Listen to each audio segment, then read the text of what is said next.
सदावत्सले मातृभूमि में हम लोग चर्चा करने जा रहे हैं अमृतपाल की गिरफ्तारी के ऊपर। अमृतपाल की गिरफ्तारी पंजाब के मोगा में हुई और ये खबर आई कि भाई साहब सुबह, किसी ने कहा सुबह हो गई, किसी ने कहा बाद में हुई, किसी ने कहा बहुत पहले हो चुकी थी। साहब ये तो इन्फॉर्मेशन खाली पीली अब स्प्रेड आउट की गई है और असम की डिब्रूगढ़ जेल में उसको शिफ्ट कर दिया गया। गिरफ्तारी होते ही शिफ्ट कैसे कर दिया? कुछ लोगों ने सवाल किए कि मैजिस्ट्रेट के सामने उपस्थित करवाना अनिवार्य था। अगर आपने गिरफ्तार किया था और आप ये कह रहे हो कि मोगा से गिरफ्तार किया है और रोडवाल गुरुद्वारे, मोगा के अंदर रोडवाल गुरुद्वारे से उसको गिरफ्तार किया है, तो फिर आपने गिरफ्तारी के 24 घंटे के अंदर उसको मैजिस्ट्रेट के सामने क्यों नहीं उपस्थित करवाया? दूसरी बात, आज संडे है, संडे वाले दिन आपने गिरफ्तार करके उसको सीधा कैसे भेज दिया? कुछ समय तो आपको वहाँ पंजाब में ही रखना था। कुछ लोगों ने कहा कि वो उसने सरेंडर कर दिया। वो आया, शनिवार को आया था इस गुरुद्वारे में और उसने सरेंडर कर दिया। उसने ही पुलिस को इन्फॉर्म किया। तो कुछ लोगों का कहना यह था कि पुलिस उसके पीछे पड़ी हुई थी, पुलिस ने चारों ओर से उसको घेर के रखा था। एसएस गिल साहब जो पंजाब के डीजीपी हैं, उन्होंने चारों ओर से फील्डिंग्स जाकर रखी थी। वो चारों ओर से घिर चुका था, उसके पास कोई ऑप्शन ही नहीं था सरेंडर करने के अलावा। जब आपने देखा होगा कि you are under arrest, surrender yourself, you are under arrest. You are under arrest का मतलब ये बिल्कुल नहीं कि उसको पकड़ के गिरफ्तार किया। यू आर अंडर अरेस्ट मतलब चारों ओर से घेरे जा चुके हो, अब आपके पास कोई दूसरा ऑप्शन नहीं बचा है, आप अब कुछ नहीं कर सकते। अब ऐसी सूचनाएं इसमें आई कि भाई पहले से आपने जब उसके साथियों को गिरफ्तार करके रखा था, किसी को 14 अप्रैल को बैसाखी वाले दिन गिरफ्तार करके रखा था, बाद में कुछ को गिरफ्तार किया गया। ये जो सब खबरें आई, इनके बावजूद जब आपने उनको सबको वहां शिफ्ट करके रखा था, तभी अमृतपाल को वहां गिरफ्तार करके रखा गया था। और अब तो पुलिस केवल उसकी खानापूर्ति कर रही है और अब बता रही है। एक्चुअली अमृतपाल सिंह दीप सिंधु आपको याद है, जो दिल्ली में किसान मूवमेंट जब चल रहा था, तो दीप सिंधु नाम का एक व्यक्ति ट्रैक्टर वैक्टर लेकर और कुछ रैलियां लेकर और वो उस पर झंडा जो खालिस्तान का था वो फहराने चला था। उसने फरवरी 2022 में इस सब का लाभ उठाते हुए उसने फरवरी 2022 में बारिश पंजाब नाम की एक संस्था बनाई थी। बारिश पंजाब, उसके बाद बारिश पंजाब के उत्तराधिकारी के रूप में अमृतपाल कहीं यूरोप से आ गया था। उससे पहले उसने हिंदुस्तान को सही से देखा नहीं, हिंदुस्तान को समझा नहीं, हिंदुस्तान को वो जानता नहीं। वो एक टैक्सी का काम करने वाला व्यापारी है, लंबे समय से वो विदेश में रहता है, उसका परिवार पूरा वहाँ रहता है। फिर आखिर क्या हुआ? लेकिन लाइमलाइट तो सबको अच्छी लगती है। अब अमृतपाल सिंह यहाँ हिंदुस्तान चला आया और हिंदुस्तान में किसानों के नाम से ये दुनिया भर के तथाकथित काम चल ही रहे थे। आज भी आप देख रहे हैं कि सत्यपाल मलिक कैसे किसानों के नाम से खेल रहे हैं और अब गुंडागर्दी पर उतर आए हैं। सीबीआई ने नोटिस कर दिया तो उन्होंने जवाब दिया कि हमारे पास हमारे लोग हैं, देखें सीबीआई मेरा क्या करती है। हालांकि पहले दिन ही जैसे ही लोग उनके घर के बाहर इकट्ठे हुए और उसने अपने गुंडे इकट्ठे करने शुरू किए, उन गुंडों को दिल्ली पुलिस ने उठा लिया। दिल्ली पुलिस ने उठाने के बाद सत्यपाल मलिक खुद पुलिस स्टेशन गए और कहा कि नहीं, हमने तो साहब एक पार्टी बुलाई थी और हम इनका भोज करवा रहे थे। भोज करवाने के लिए घर में चूंकि जगह नहीं थी, इसलिए बाहर रोड पर, घर के बाहर भी ये लोग इकट्ठे हो गए, तो वहाँ पर भोजन करवाने की व्यवस्था कर रहे थे। ये कोई आतंक करने नहीं आए, ये कोई सपोर्ट करने नहीं आए, ये कोई उधम मचाने नहीं आए। वो सारे गुंडे जो कि तमाम राज्यों से सिर्फ राजनीति देखने के लिए गए थे, राजनीति करने के लिए गए थे। अभी भी मैं आपको बता दूं, कोई क्रिमिनल, आपको बाटला हाउस याद है ना? बाटला हाउस में तमाम लोगों को नेतागिरी करने का अवसर मिल गया था। इसी तरह इशरत जहां याद है, लोगों को नेतागिरी करने का अवसर मिल गया था। कुछ तो उसको बिहार की बेटी बता गए थे और कुछ ने उनको फूल मालाएं पहनाई, कुछ ने उसको, उसके परिवार वालों को पेमेंट करना शुरू कर दिया था कॉम्पनसेशन के रूप में। तमाम देश भर में धरने प्रदर्शन हो गए।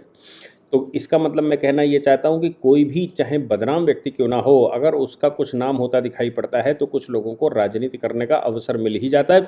जो कहीं एन केन प्रकार ठंडे बस्ते में पड़े हुए हैं, जंगलों में पड़े हुए हैं, वो ऐसे लोगों के साथ आकर फोटो खिंचवाना चाहते हैं और अगर थोड़ा सा भी सही से माहौल उनको मिल जाए तो निश्चित रूप से वो नेता बन जाते हैं। आपको याद है इसी प्रकार का एक नेता दिल्ली में भी बना। कहाँ अन्ना हजारे अपने छोटे छोटे मूवमेंट चलाया करते थे, उन मूवमेंटों को कांग्रेस ने बड़ा किया और कांग्रेस कांग्रेस के अगेंस्ट में ये केजरीवाल चलाया। केजरीवाल और उसके लोग जब राजनीति करने लगे, देखा अन्ना हजारे थोड़ा पॉपुलर हैं, राजनीति करने लगे, और बोलता है केजरीवाल कि अन्ना हजारे को मैं फीड करता था, तब वो बोलते थे, और बाद में बोलता है कि अन्ना हजारे को जो फीड किया जा रहा है इसलिए केजरीवाल का वो विरोध कर रहे हैं। अरे तब अन्ना हजारे को फीड करके तुम रॉन्ग आंदोलन चलवा रहे थे, और अब अन्ना हजारे बोल रहे हैं तो कहते हैं वो उनको फीडिंग की जा रही है, वो पढ़े लिखे नहीं। प्रधानमंत्री को पढ़ा लिखा ना बताने वाला केजरीवाल अन्ना हजारे के मार्गदर्शन में आंदोलन करता है, जो कि 8वीं है। आप सोचो किस प्रकार के करेक्टर आ जाते हैं। क्या है इनका? सिर्फ एक काम कि अगर कोई व्यक्ति राजनीति में ठीक से सामने आ जाए और उसका नाम थोड़ा मीडिया पकड़ने लगे, वो थोड़ा राजनीति में दिखने लगे, लोग उसको पहचानने लगे, तो इस प्रकार के छुटभैये आ ही जाते हैं और वो चारों ओर से घेर कर उसके साथ अपनी फोटो खिंचवाना शुरू करते। कहते हैं तुम संघर्ष करो, हम तुम्हारे साथ हैं। अन्ना तुम संघर्ष करो, हम तुम्हारे साथ हैं। सत्यपाल संघर्ष करो, तुम्हारे साथ हैं। अब सत्यपाल तो असत्यपाल हो गया। वो पहले से ही बोल चुके हैं सत्यपाल मलिक कि मैंने जो अमित शाह के लिए कहा वो झूठ बोला था। अब कौन सी बात मानी जाए? कानून के विद्यार्थी होने के नाते कोर्ट में एक बात निश्चित है कि जब आपको आपका झूठ कोर्ट पकड़ लेता है तो हम उनसे आग्रह, कोर्ट से आग्रह करते इसकी पूरी की पूरी गवाही इररिलेवेंट घोषित की जाए। क्यों? क्योंकि ये झूठा है, एक जगह झूठ बोलता है तो इस पर विश्वास नहीं किया जा सकता। सत्यपाल मलिक अगर इतना बड़ा एक झूठ बोल सकते हैं तो बाकी कितने सत्य बोल रहे हैं पता नहीं। मैंने उस पर कई बार आपको बताया कि उस समय उसी दिन बताया था कि सत्यपाल मलिक के ऊपर इन्वेस्टिगेशन होना चाहिए, और इन्वेस्टिगेशन इस बात का होना चाहिए कि आपने एफआईआर क्यों नहीं लिखवाई जब 300 करोड़ की वो आई, और आपने अगर 300 करोड़ आपको ऑफर आया था आपने एफआईआर नहीं करवाई, अगर नहीं आया तो ये एलिगेशन कैसा? इनमें से कुछ ना कुछ तो होगा। सीबीआई ने वो मामला पकड़ लिया, और सीबीआई ने जब करना शुरू किया तो अन्ना आंदोलन तो किसान आंदोलन के प्रणेता बनने चल दिए। इसी किसान आंदोलन के प्रणेता बनने के लिए दीप सिंधु ने भी अपनी बाहें खोली थी, और अमृतपाल सिंह उसी के सक्सेसर के रूप में यहां आता दिखाई पड़ा। अब सवाल ये पैदा होता है कि जोंगा मोगा जो दीप सिंधु की ऑर्गेनाइजेशन जो उसने 2022 में ही बनाई, उस ऑर्गेनाइजेशन को सपोर्ट करने आया था जोगा बोगा ने अमृतपाल सिंह और पप्पल प्रीत सिंह को आमंत्रित किया यहाँ, फिर उसके कार्यक्रम लगाने शुरू किए। मीडिया ने उसको थोड़ा बहुत पकड़ा, उसने अजनाल में जो किया पुलिस स्टेशन के बाहर, तो वो न्यूज़ बनना स्वाभाविक था क्योंकि इनको लाइट में ही आना था। और ऐसा करने के बाद अमृतपाल सिंह मोस्ट वांटेड हो गया। मोस्ट वांटेड होते हुए तमाम मीडिया के चैनलों ने उसका इंटरव्यू ले लिया, और इंटरव्यू लेने के बाद उसने खुलकर अपनी बात की। अलग पंजाब उसको चाहिए, वो विश्वास आईन पर विश्वास नहीं करता, कॉन्स्टिट्यूशन पर विश्वास नहीं करता, और ब्ला ब्ला ब्ला ब्ला। अब इसके बाद स्वाभाविक है कि धीरे धीरे करके उस पर शिकंजा कसना शुरू किया। पुलिस शांत बैठी रही, पहले उसके खिलाफ डेटा इकट्ठा करती रही, क्योंकि बिना डेटा के कैसे होगा, क्योंकि अगर अमृतपाल सिंह को ऐसे ही पकड़ लिया गया बिना डेटा के तो फिर कोर्ट उसको छोड़ देगा। इसलिए अमृतपाल सिंह के खिलाफ जो कार्रवाई होनी थी उसमें पुलिस ने डेटा कलेक्शन करने के बाद ही उसके ऊपर NSA लगाया, नेशनल सिक्योरिटी एक्ट लगाया, और नेशनल सिक्योरिटी एक्ट लगाकर उसको ढूंढना शुरू कर दिया। अब लोगों ने कहानी बनानी शुरू की, वो उत्तर प्रदेश में है, लखीमपुर में देखा गया, वहाँ देखा गया, यहाँ देखा गया, ऐसा देखा गया, वैसा देखा गया। देखिए उत्तर प्रदेश वाली बात तो स्वीकार करना थोड़ा मुश्किल होता है, क्योंकि उत्तर प्रदेश में अगर लखीमपुर में देखा गया तो अमृतपाल सिंह अभी डिब्रूगढ़ जेल में ना होता, ये तो निश्चित बात है। क्योंकि वो जैसे ही विरोध करता उत्तर प्रदेश पुलिस का, तो उत्तर प्रदेश पुलिस दुर्दांत आतंकियों के लिए इस समय काल बनी हुई है, और वो काल के मुंह में भेजने को तैयार रहती है। अगर आपने जरा सा भी टिक पिक पुक पुक किया तो, और पुलिस को लगा कि ये उसके लिए खतरा बन चुका है और उसको समस्या खड़ी कर रहा है, काउंटर अटैक कर रहा है, तलवार दिखा रहा है, तलवार चला रहा है, तो इतना निश्चित है कि उत्तर प्रदेश पुलिस फिर छोड़ने वाली नहीं थी। इसलिए ये कहना कोई किसी को हजम नहीं होता कि वो उत्तर प्रदेश में था। और उत्तर प्रदेश में आप देख ही रहे हैं, अतीक जैसे अमृतपाल तो कुछ नहीं है, अतीक तो उत्तर प्रदेश का राजा था, 4-4 5-5 राज्यों में उसका अपना आतंक था, पंजाब में भी उसका आतंक था, अतीक और उसके परिवार के लोग। तो ये बात हजम नहीं होती कि वो उत्तर प्रदेश में था। खैर, ये कहा गया नेपाल चला गया, यहाँ चला, अमृतपाल सिंह कहीं नहीं चला गया था, अमृतपाल सिंह तो पंजाब में ही था। अब पंजाब में जब चारों ओर से घेर लिया गया तो उसने सरेंडर करने की बात कही और कहा कि मैं सरेंडर कर रहा हूँ। उससे पहले उसने भिंडरवाला के गांव में एक स्पीच दी, उस स्पीच में गुरुद्वारे में स्पीच जो भी उसने अच्छी खराब दी होगी, और अपने आप को भिंडरवाले के रास्ते पर ले जाना चाहा। लेकिन पुलिस ने जब उसको गिरफ्तार किया तो उसको ले जाकर डिब्रूगढ़ भेजा। सवाल ये पैदा होता है कि मैजिस्ट्रेट के सामने क्यों नहीं उपस्थित करवाया? क्या जब जिस दिन बैसाखी वाले दिन वो जोंगा मोगा पकड़ा गया था या फिर पपल प्रीत उसके बाद पकड़ा गया, तो उन लोगों को वहाँ पहुँचाया गया था क्या? तभी पहुँचा दिया गया था, अभी न्यूज़ दी जा रही? नहीं, ऐसा नहीं।